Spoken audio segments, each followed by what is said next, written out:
떠올리고 떠패기하고 이걸 반복하는 거예요. 네. 아니 이러면은 아락골이 이게 뭡니까? 의회는 계속 통과시키고 대통령은 계속 거부하고. 예, 이거 또 때리고 거부권 때리고 하면 또 그냥 시간 가는 겁니다.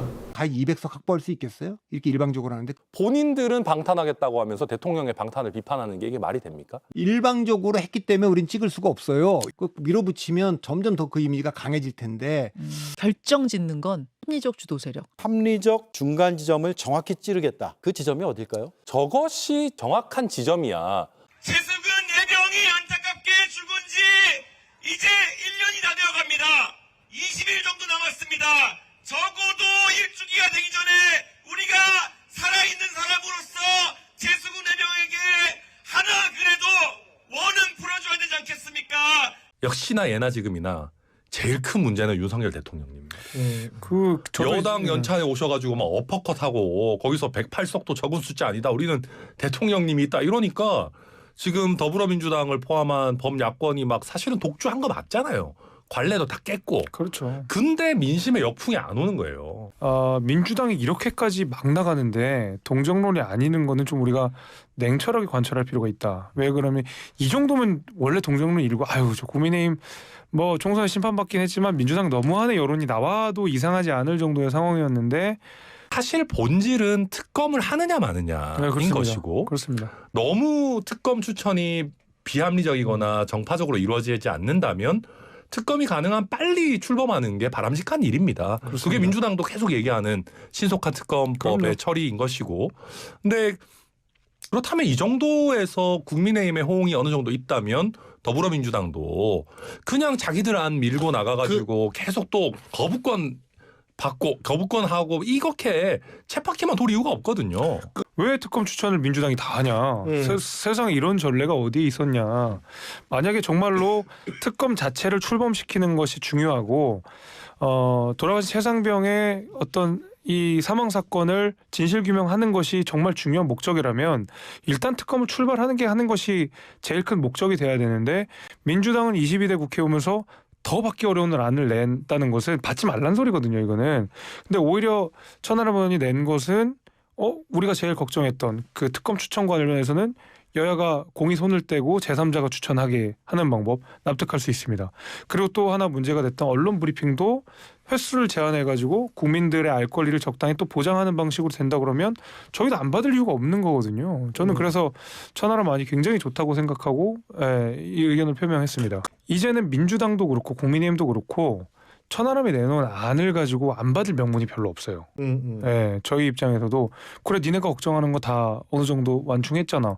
민주당 입장에서 특검 중요하다며 그럼 띄워야지 라는 절충안을 천하람 의원이 낸 것이기 때문에 민주당이 내놓은 방식의 일방적인 특검은 사실 저희가 받기 어렵고 안 받을 명분도 되지만 천하람 의원이 낸 것은 충분히 우리 안에서도 고민이 되고 논의될 가능성이 전 높아졌다고 봅니다. 그러니까 이제 이게 사실 결국 정치라는 게 명분의 문제 아니겠습니까?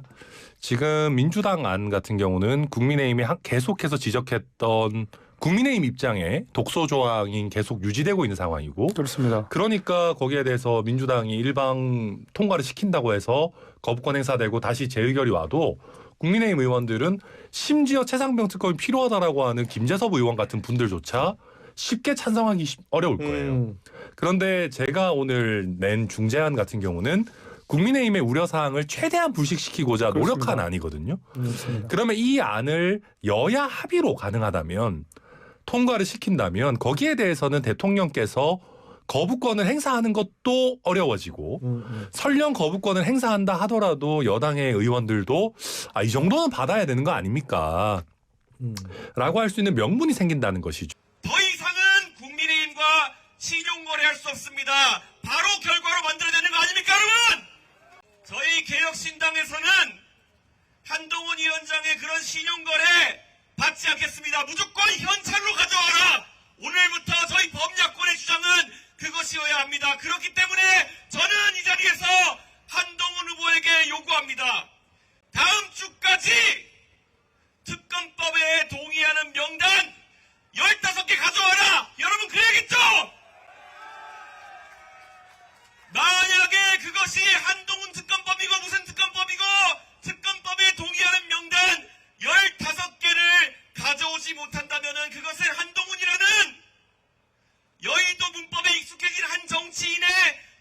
벌기 위한 수작이다, 여러분. 맞지 않습니까? 오늘 공식적으로 이 자리를 요구하겠습니다. 다음 주까지 15명, 최소 10명의 국민의힘의 의원들의 명단을 가져와서 우리 국민들에게 보여주십시오. 그렇지 않는다면 또다시 한 번의 약속대로를 우리는 보는 겁니다. 그렇지 않습니까? 믿을 수 있는 적절한 지점으로 정권을 견제하는 합리적인 야당이 네. 필요한 게 아닌가. 저희 개혁신당이 그런 역할을 하겠다 생각하고 있습니다. 네. 뭐 이른바 보수 진보 이런 노선의 문제라기보다 합리성에 방점을 찍겠다라는 얘기인가요? 그러니까 이게 그런 겁니다. 진보 보수라는 단어 자체도 굉장히 오염되어 있고 저는 더불어민주당이 진보 정당인지 모르겠습니다. 과연 진보 정당인가요? 저는 민주당 지지층에서도 요즘은 서민의 정당이 아니라 중산층의 정당, 종부세부터 시작해서 조금 보수적인 쪽으로 넘어가려고 하는 것들 많이 보이고요. 예. 국민의힘이 무슨 보수 정당입니까? 본인들 보수 제대로 하고 있습니까?